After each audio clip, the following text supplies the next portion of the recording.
Welcome back to the Intercourse Show. I am your host, Mr. B.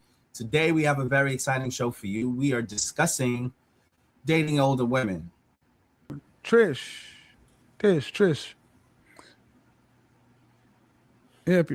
Yes, sir. Hi, how are you? Hi, how are you? I'm Why are you doing so angry?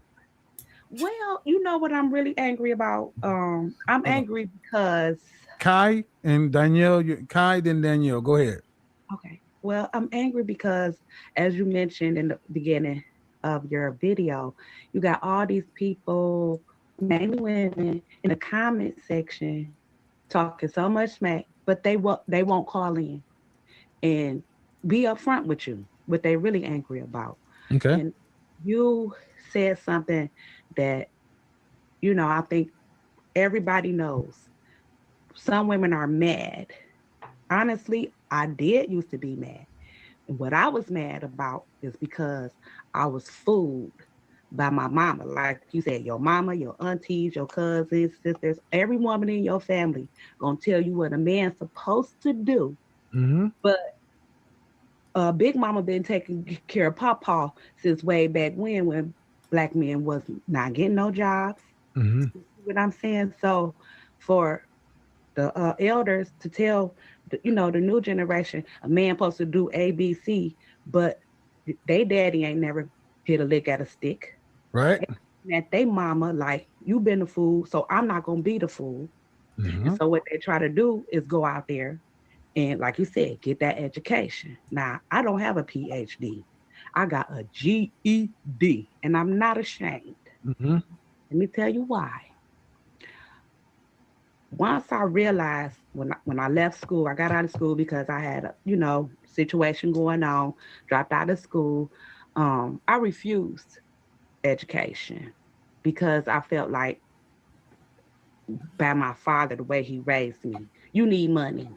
So yes, women are going for the money because they can't get that second income in their household. But like you said, that's just a substitute for a man. But at the end of the day, How old are you? I am 50. Well, I'm 49. I'll be 50 this Oh year. yeah, you were raised smack dab in Generation X. Yep. Yeah, I'm at the end of that. And see, I'm angry also because I was raised by an angry black woman.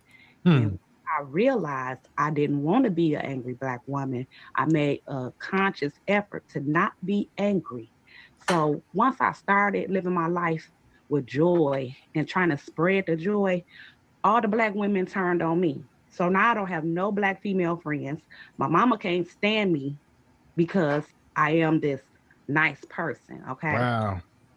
And I T- smile all the tell time. tell them that again. I don't think they wouldn't believe me if I said that. Well, that's why I'm angry too. And I'm not angry because of what's going on with the men, but my thing is the men have a right, just like a woman has the right to do what they want to do with their life and their body, the men do too. So for what angers me also is that women put on the facade that they got it all together, and then once they pull your drawers down, it's a whole different, So million. so so when you decided you wanted to just be a little bit lighter and go through life happier, Yes. you made enemies out of your mother and your family? And friends, yeah. My mama used to tell me, what you smiling for? You ain't got nothing to be smiling about and all this. It was just like all Oh yeah, I know. black women would just come at me like strong, like, "Ugh, you think you all that and because I'm gonna be honest, and I'm not ashamed. My life is an open book. I dropped out of school. I didn't go to college. I got in Mm-hmm. these streets. I'm gonna be real honest. I got in these streets. I was trying to do everything. I was trying to make money like men make money because my Mm-hmm. thing is men making the money. I'm gonna do what they do and get the same money they do. I want to drive trucks, sell dope. You know what I'm saying? All that. I was trying to do all of that. My life took a drastic turn because I said I wasn't gonna be that woman who was gonna carry the load. And a lot of women is angry because I ain't gonna say they've been duped, but on the lighter side, I ain't gonna say y'all because people don't like that word. Women Mm-hmm. have been duped because they got that Cinderella syndrome. Because everybody been telling them since they was a kid, oh, you gonna get married, and have a family, and have a baby, and then as soon as a woman gets old enough to start having sex, Quit talking to that boy. Get off that phone. I want no men over here. Da da da da da da. So You know, yeah. I'm gonna have to do a follow-up show to this one because Yes, I need to tackle this whole topic on this mother sister thing. yeah. But I'm going on to the next person. I appreciate this. Yes, sir.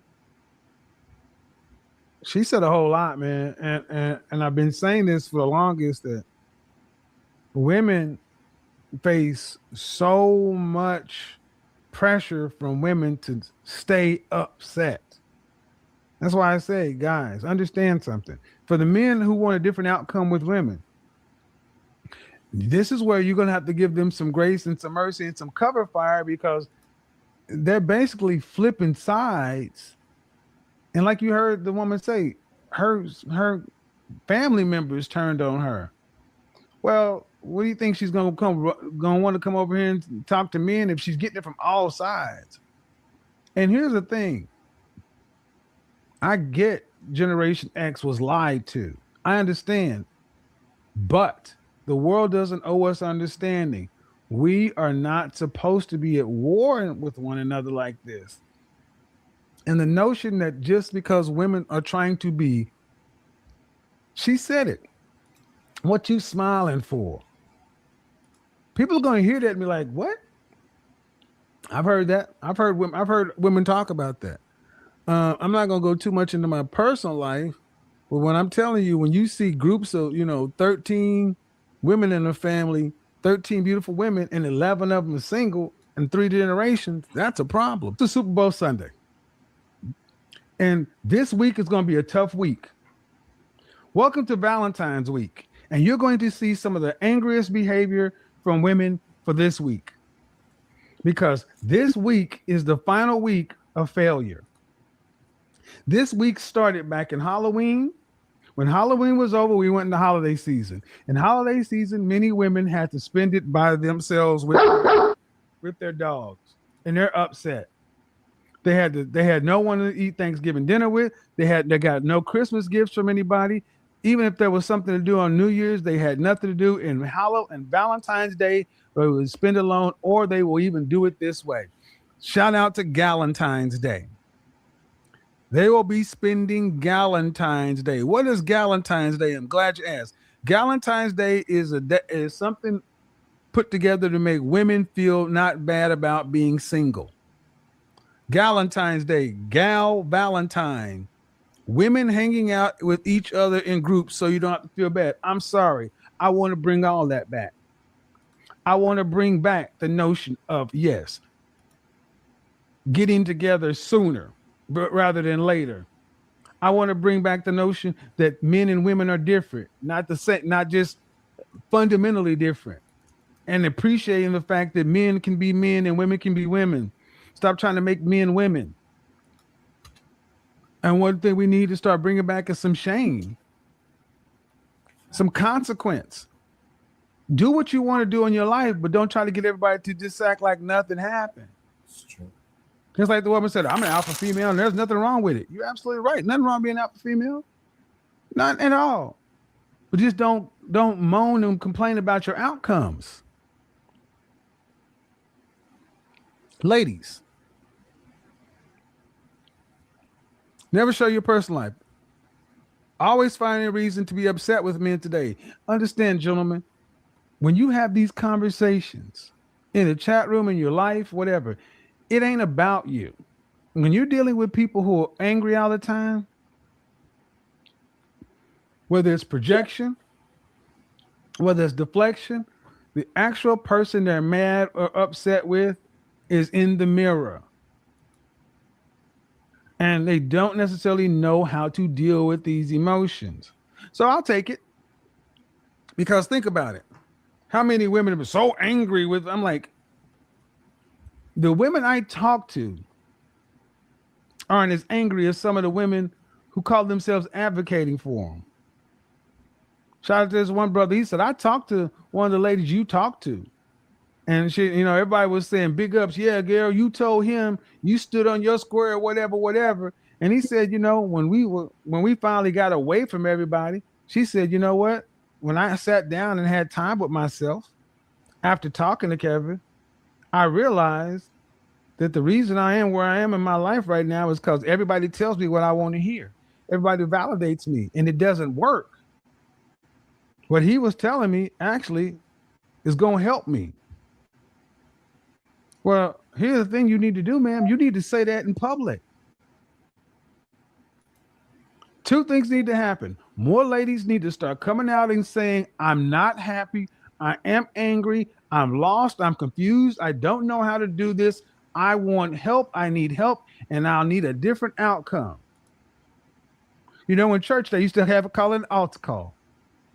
In church, that's what they used to do. Come on down to the altar call. Now, I'm not trying to be sacrilegious, but you understand what I'm saying. They would say, you don't need to know God. You don't need to know the Bible. Just come on. Just turn your life over to God. Well, ladies, what you're doing ain't working. And having other women tell you those guys are bad, he's mean, he's this, he's that, they ain't got nothing for you. Like I said, that's what they're coming after next. They're coming after you ladies. And they're coming after saying, your ladies don't go over there. And they're coming after saying, and that you guys shouldn't support it either. He's bad for this.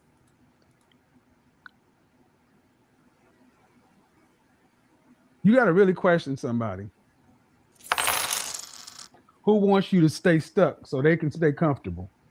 This conversation starts off surprisingly honest and reflective. She's 50 years old, and unlike many callers who come in defensive, she openly admits that looking back, she now regrets some of the ways she treated men and approached relationships earlier in life. At the time, she felt confident, desired, independent, and certain there would always be more options and more opportunities ahead. But now things feel different emotionally, and Kevin notices it immediately, because underneath her words is not arrogance anymore. It's reflection. She explains that as she's gotten older, dating has changed, attention feels different, confidence isn't as automatic as it once was, and some of the relationship choices she made in earlier years now carry emotional weight she didn't fully anticipate. Shout out to Mental Groove. He always does a really, really good job of summarizing some of the videos. Why are you so angry? That is a question that you have to ask a lot of older women, older modern women. A lot of times, you know, they're angry because maybe the relationship didn't work out the way they thought it should have. Sometimes they're angry because they didn't get what they wanted out of a situation. Sometimes their lives didn't pan to what they thought it was going to be. And so they project that anger by the ways they treat their counterparts, their kids' fathers, their baby daddies, their peers. But Kevin highlighted the fact that a lot of the anger is rooted in the fact that maybe they were sold a tall tale, a tale that told them that they should pursue independence, they should pursue a life where they can stand alone, and then they get into their latter years and they're standing alone and they realize this is not the life they wanted. You know, waking up, being in a house by yourself and realizing you don't have, you know, your partner or the companionship, or you're not where you thought you were going to be, could be quite disappointing for women. So, or for anyone for that matter. I think, you know, taking the time for self-reflection is something that's going to help. But also, if loneliness is what plagues you, find ways not to be lonely. And what do I mean by that? That doesn't mean everybody should have your company, but it just means that maybe you may need to change some things about yourself so that other people don't mind being around you. Simple, but accurate advice that I think actually can help. So if you are one of the ladies that maybe have, you know, trouble with these things, look into that. Now, with that said, I thank you guys for joining me. Shout out to the late, great Kevin Samuels on doing the video. I think this is one of the more constructive videos where he was really giving some feedback saying, you know, in our communities too often, being single is celebrated, but for the older people who wake up to a lonely house, it's not really what it was talked up to be. So break the chain, break the cycle, and do something different. For all you guys who are connected, if you're not already a subscribed member, like and subscribe, stay connected. but also comment on this video, weigh in, let me know what you think. All right, guys, thank you for your time. And until we speak again, God bless.